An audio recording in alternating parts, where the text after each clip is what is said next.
सद्गुरु माता सुदीक्षा सविंदर हरदेव जी महाराज की जय। साथ संगत, आप सभी संत महापुरुष जहाँ आप भक्ति कर रहे हैं वहीं पर संसार को जगाने का काम भी कर रहे हैं। साथ संगत, संत का काम ही होता है संसार को जगाना।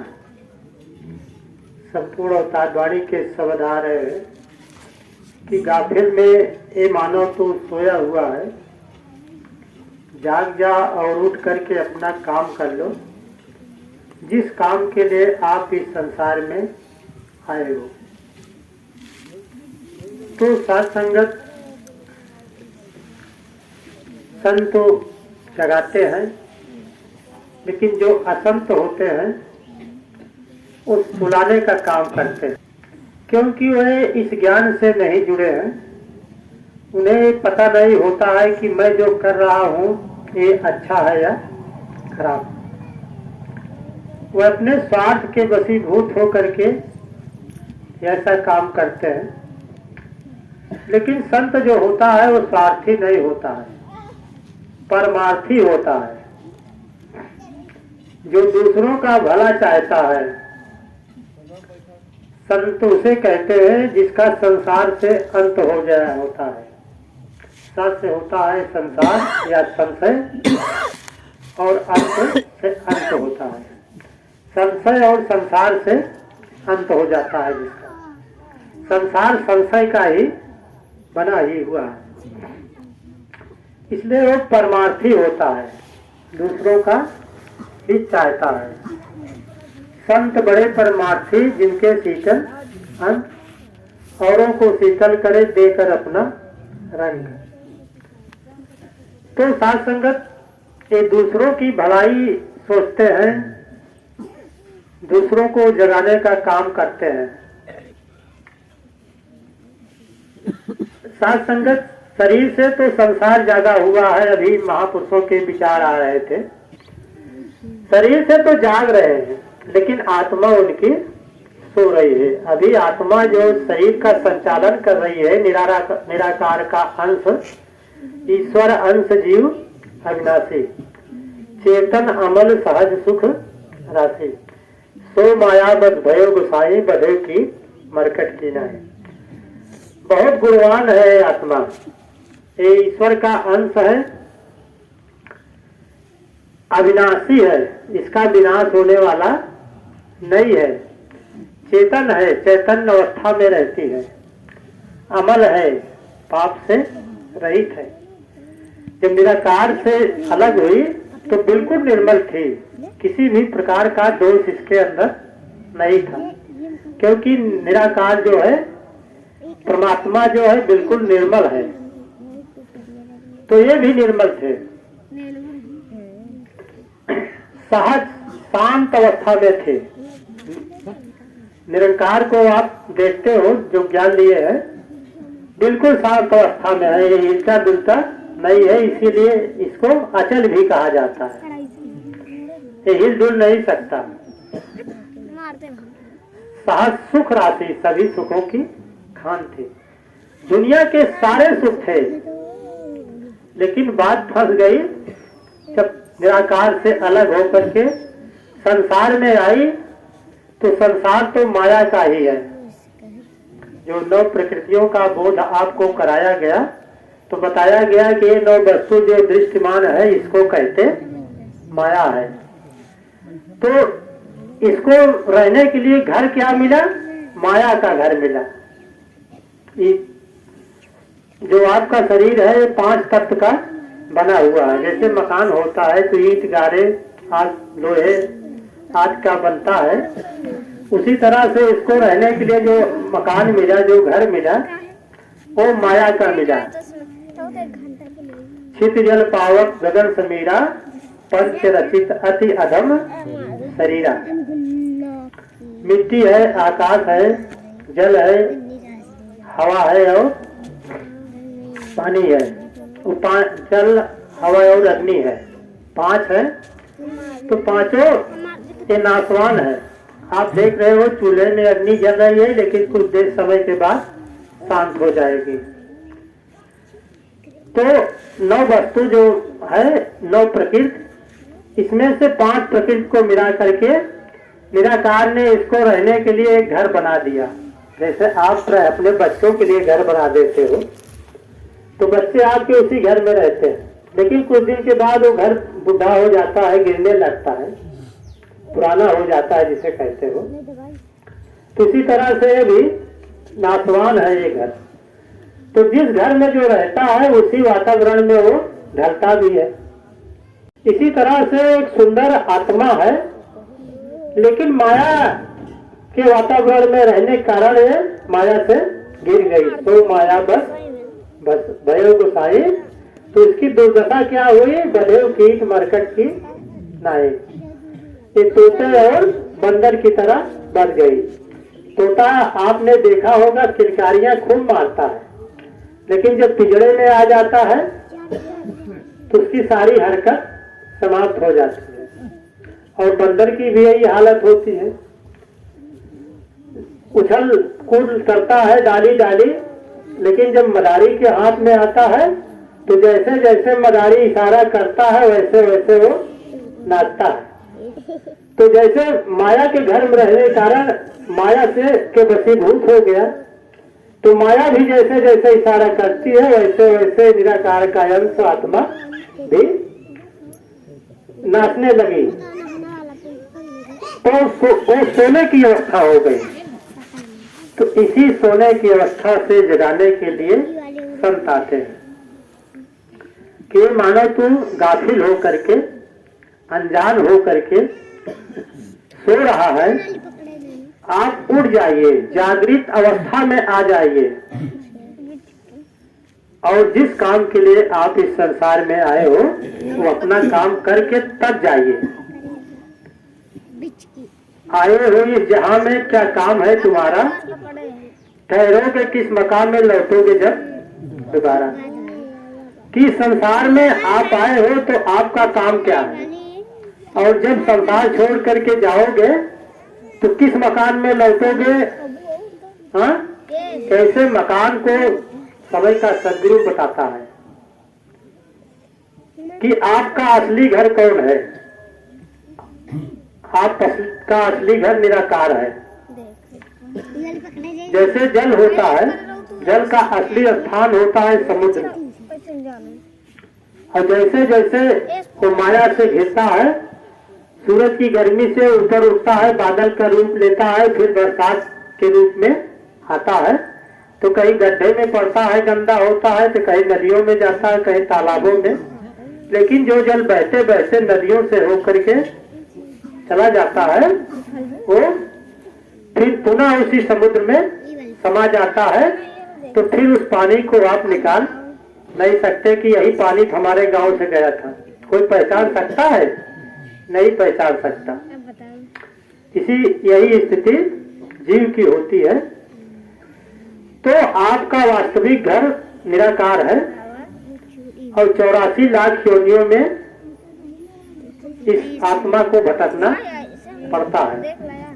जो बात आई कि लक्ष्य 84 धर्म के, श्री रामचरितमानस में भगवान राम ने कहा है कि आकर 4,84,00,000 योन भ्रमत्या जीव अविनाशी, फिरत सदा माया कर फेरा, काल कर्म स्वभाव गुण घेरा। के जीव जो है 84 लाख योनियों में माया के वशीभूत होकर के रहता है।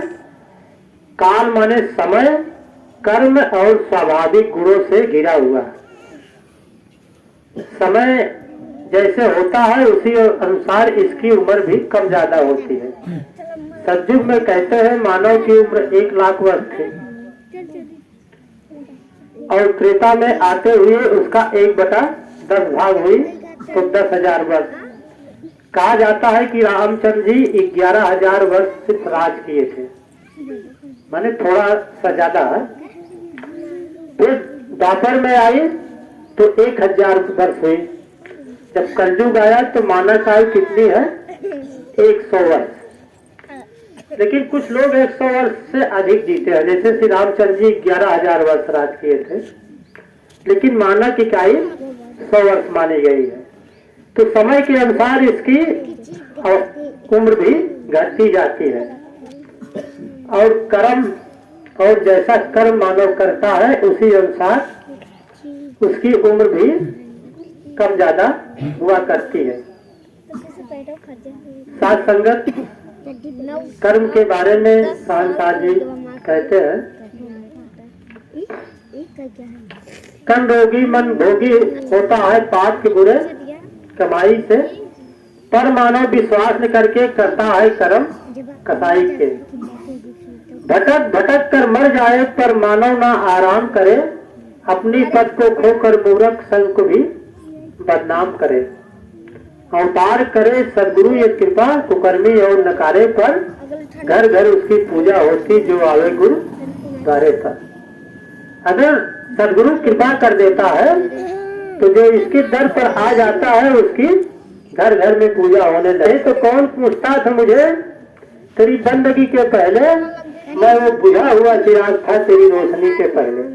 जहाँ कोई नाम लेने के लिए तैयार नहीं हुआ करता था, बुलाता नहीं था, वहाँ कहते महाराज रुक जाओ जरा चरण धूली तो देते जाओ। तो इसकी कृपा है तो घर घर उसकी पूजा होती, जो आवे गुरु द्वारे पर। जो इसके दर पर आ जाता है, गुरु के घर पर आ जाता है, गुरु के दरवाजे पर आ जाता है, तो उसकी पूजा होने लगती है। तो साथ संगत ये स्वाभाविक गुण है, समय और कर्म और फिर स्वाभाविक गुण से घिरा हुआ जीव जो है 84 लाख योनियों में फिरता है। 3 गुण पाए जाते हैं, सतोगुण, रजोगुण और तमोगुण। सतोगुण से युक्त जो मानव कार्य को करता है वो शरीर छोड़ने के बाद देव योनियों को प्राप्त होता है। सतोगुण में प्रभु परमात्मा का ज्ञान नहीं होता है, लेकिन कर्म उसके अच्छे होते हैं, परमार्थी होता है, दूसरों का हित वो करता है। सिर्फ बात यही है कि प्रभु परमात्मा का ज्ञान नहीं होता है। जैसे बड़े बड़े तपस्वी ऋषि और मुनि बिना ज्ञान के ही भक्ति होती है, दूसरों का नुकसान नहीं होता है। तो ऐसे मानव दो योनियों को पाते हैं, यानी जो जन्म फिर से जब लेते हैं। तो जैसे बात आई थी, एक कुत्ता पालतू होता है और एक कुत्ता फालतू होता है। और जो पालतू होता है वो ऐसी गाड़ी में चलता है, बड़े बड़े सेठ के यहाँ जो पाले जाते हैं उनके लिए स्पेशल एक नौकर भी रखा जाता है। हाँ, तो ये स्थिति होती है। और जो फालतू है तो उसको दरवाजे पे आता है, कीड़े पड़े रहते हैं, कहते मारो गोसैया गाड़े को, भगाओ नहीं तो यहाँ पर कीड़ा लेकर के आया है। तो साथ संगत ये फालतू होता है।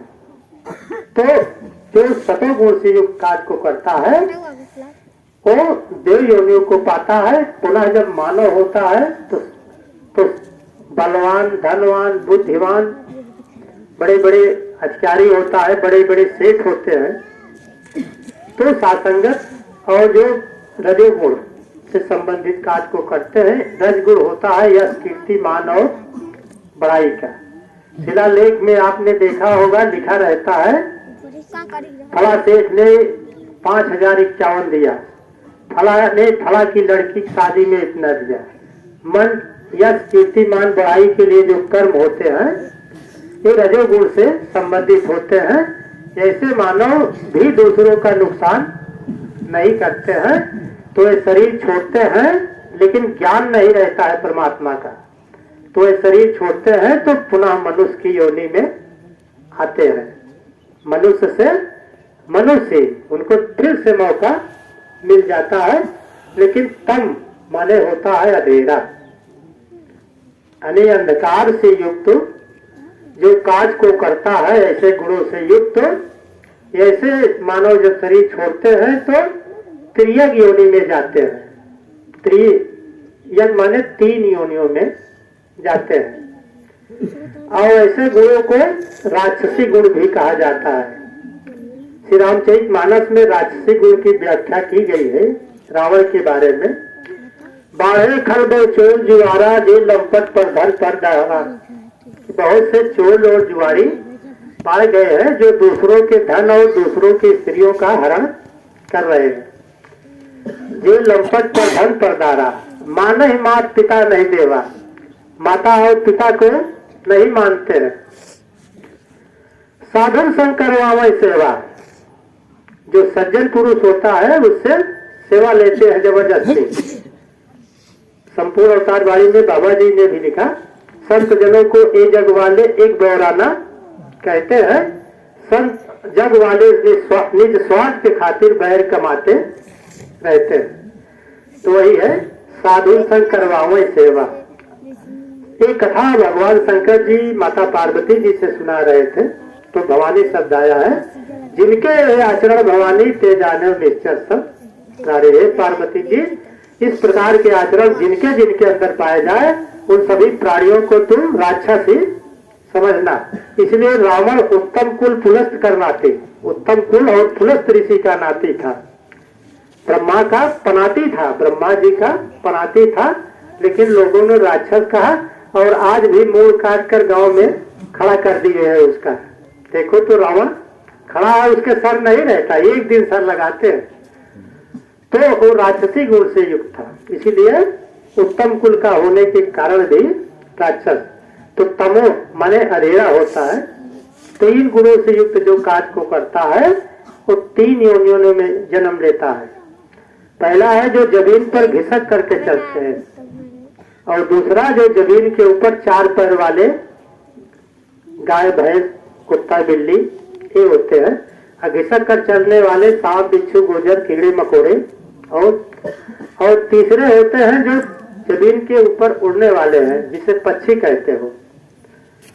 तो शाह जी पवित्र अवतार वाणी में लिखे हैं, कई जन्म तो बन के कीड़ा रिंग रिंग कर चलता रहा, जरा तनिक तो ये भी सोचो हालत क्या थी सांप और बिच्छू बनता रहा। कभी बना तू गाय भैंस, कभी गधाया घोड़ा था, बकुला कौवा तूने बनकर जग से नाता जोड़ा था। विष्ठा पर चिल्लाता था, भूल के अपने प्रभु का नाम, कहे अवतार गुरु से मिलकर अब तो पाले अपना धाम। तो शाह जी ने कहा अब तो सदगुरु आया है, इससे ज्ञान लेकर के भक्ति करके अब तो अपना धाम पाले। यही संत लोग जगा रहे हैं जो गाफिल होकर के सोया है। तो साथ संगत जो तमोगुण से युक्त कार्य को करते हैं वो त्रियक योनियों में उनका जन्म होता है। लेकिन महात्मा जो होता है, ज्ञान ब्रह्म ज्ञानी जो होता है, सदगुरु से जिसे ज्ञान हो जाता है, वो किसी भी गुणों से युक्त हो करके कार्य को नहीं करता है। वो सिर्फ गुरु के आदेशानुसार कार्य को करता है। जो गुरु का आदेश हो उस पर वो चल देता है। बाबा जी अपने विचारों में हमेशा कहते थे कि जो जब आदेश आया सेवा का तो वर्दी पहने और सेवा के लिए तैयार हो गए। भगत जो है सेवा को भार नहीं समझता है, सेवा को सौभाग्य समझता है कि गुरु का आज सौभाग्य है कि जो मुझे सेवा मिली है। वो सिर्फ गुरमत में रह करके जीवन को जीता है। तो ऐसा ब्रह्मज्ञानी शरीर छोड़ने के बाद फिर से वो योनि में नहीं आता। ऐसे भगत मुक्ति को प्राप्त होते हैं। श्रीमद् भागवत गीता में भगवान श्री कृष्ण जी ने कहा कि जन्म कर्म चामे दिव्यमेवम यो वेति तत्वता त्यक्त्वा देहम पुनर्जन्म नैत मामे सो अर्जुन। हे अर्जुन, मेरे जन्म और कर्म दिव्य और अलौकिक है। यो वेद तत्वता, जो मुझे तत्व से जान लेता है, ऐसे मेरे भक्तों का फिर से जन्म नहीं होता है। ऐसे मेरे भक्त मुझको प्राप्त होते हैं। और सांसा जी लिखते हैं, अवतार के शिष्य से मांगे लेखा, धर्मराज का काम नहीं। तज के मन की चतुराई को संत शरण जो आता है, कहे अवतार लगे नहीं देरी, मुक्ति का पद पाता है। तो ऐसे ब्रह्मज्ञानी भगत वो किसी गुरु से युक्त नहीं कार्य को करते हैं और गुरुमत में। इसीलिए भगवान श्री कृष्ण अर्जुन को कहे कि अर्जुन, तू सिर्फ मेरे आदेश को मान तो मैं तुझे सभी पापों से मुक्त कर दूंगा। अब चेतस पापेभ्या सर्वेभ्या पाप कृतमा सर्वम ज्ञानम पल्लवे ने ब्रिजनेस संतरिष्य। हे अर्जुन, यदि तू पापियों से भी अधिक पाप करने वाला पहले का रहा होगा तो भी इस ज्ञान रूपी नौका के द्वारा तू निसंदेह ही वो सागर को पार कर जाएगा। तो साधसंगत जो भगत होता है वो गुणातीत होता है, गुणों से परे होता है, निरंकार किसी गुणों से युक्त नहीं है, ये गुणातीत है, गुणों से परे है, कोई भी गुण इसको नहीं बांध सकते। तो गुणातीत से मिलकर मानव गुणातीत हो जाता है। तो इस निरंकार से मिलकर के मानव निरंकार का ही रूप होता है। साथ संगत जाने संत अनंत समाना, संत को इस निरंकार के समान ही समझना चाहिए। तो साथ संगत आज संत जगा रहे हैं, जो सोए हुए हैं उनको जगा रहे हैं। सोया उसे कहते हैं, श्री रामचरितमानस में लिखा है, मोह निशा सब सोव निहारा, देखी सपन अनेक पकारा। पूरा संसार मोह रूपी रात में सो रहा है, वो अनेकों प्रकार के सपन को देख रहा है, कोई धनवान बनने का, कोई बलवान बनने का, कोई अधिकारी बनने का। इसी मोह रूपी रात में सब सोया हुआ है। ये जब ज्यादा जामिन योगी परमार्थी प्रपंच योगी। इस संसार में योगी जागता है, वो योगी नहीं जो श्रृंगी लेकर टहलने वाला, जो इस योग को धारण किया है, इस ज्ञान को पाया हुआ है और संतों का संग किया है, ऐसा कर्मयोगी जागता है। परमार्थी प्रपंच योगी, जो परमार्थी होता है, दूसरों का हित करने वाला होता है, दूसरों को जगाने का काम करने वाला होता है। भाई जो सो रहा है वो किसी को कैसे जगाएगा? जो जाग रहा है वही तो जगाएगा। जो दीपक बुझा हुआ है वो दूसरे को कैसे जलाएगा, कैसे प्रकाशित करेगा? जो दीपक जल रहा है वही तो दूसरे दीपक को जला सकता है। तो संत ये जाग रहे हैं, सात्संगत तो ये जगाने का काम कर रहे हैं, परमार्थी हैं। इसीलिए आप कहते हो मंगलाचरण में कि भला करो सबका प्रभु, सबका हो कल्याण, सबके भले की कामना करते हैं। प्रपंच वियोगी, प्रपंच से दूर रहते हैं। काम, क्रोध, लोभ, मोह और अहंकार, ये पांच जो हैं ये आपके पराये हैं। ऐसी को कुछ महात्मा चोर भी कहते हैं। महात्मा कबीर साहब जी ने कहा कि कौन चोरवा नगरिया लूटत बा। किसी को पांच को चोर कहते हैं तो चोर आपके हितैषी होते हैं। तो ये चोर आपको काम को लोभ मोह अहंकार जो है ये आपका नुकसान कर रहे हैं, इसलिए इन्हें पराया कहा गया है। इससे युक्त जो काम को करता है उसे परपंच कहता है। परमार्थी जो दूसरों का हित रहता है, इनसे यानी प्रपंच वियोगी, इनसे जो वियोग करता है इनसे दूर रहता है, वही उस योगी को वही योगी जागता है। जाने तब जीव जब जागा, जब सब विषय विलास विरागा। इस जीव को, इस आत्मा को तब जागा हुआ जानना चाहिए जब ये सभी विषयों और विलासता से दूर रहे। विषय है यही पांच है, काम, क्रोध, लोभ, मोह, अहंकार, ये विषय है। तो आप स्कूल में जाते हो तो हिंदी, अंग्रेजी, संस्कृत 8 विषय पढ़ते हो, लेकिन अध्यात्म में कौन विषय है? काम, क्रोध, लोभ, मोह, अहंकार, यही विषय है। इससे दूरी जो बनाता है सत्संगत और विलासता, विलासता जिसे कहते हैं आराम वाला जीवन जो जीता है, इनसे जो परे है सत्संगत, ऐसे जीव को जागा हुआ जानना चाहिए। विलासता में आता है आलस्य, निद्रा और प्रमाद। मनुष्य को आलसी नहीं होना चाहिए। इसीलिए जो सेवा मिली है, आदेश आते ही सेवा दल के जवान वर्दी पहनकर तैयार हो जाते हैं। आज 12 बजे से सत्संग है, वो तो तैयार, आलस नहीं करते हैं। चलो भाई 2 बजे चलेंगे, आधा घंटा मिल जाएगा, आलसी नहीं होते। अनिद्रा, अधिक सोना भी स्वास्थ्य के लिए हानिकारक होता है, ज्यादा सोते भी नहीं। अप्रमाद और आरामदायक जीवन भी नहीं जीते। इसीलिए आपको 3 काम मिला है, सत्संग, सेवा और सुमिरन। हमेशा कुछ न कुछ करते रहो, खाली मत बैठो, कुछ न कुछ सत्संग करते रहो। सत्संग नहीं मिल पा रही है तो सेवा करते रहो, सेवा भी नहीं है तो सुमिरन ही करते रहो, कुछ न कुछ हमेशा करते रहो।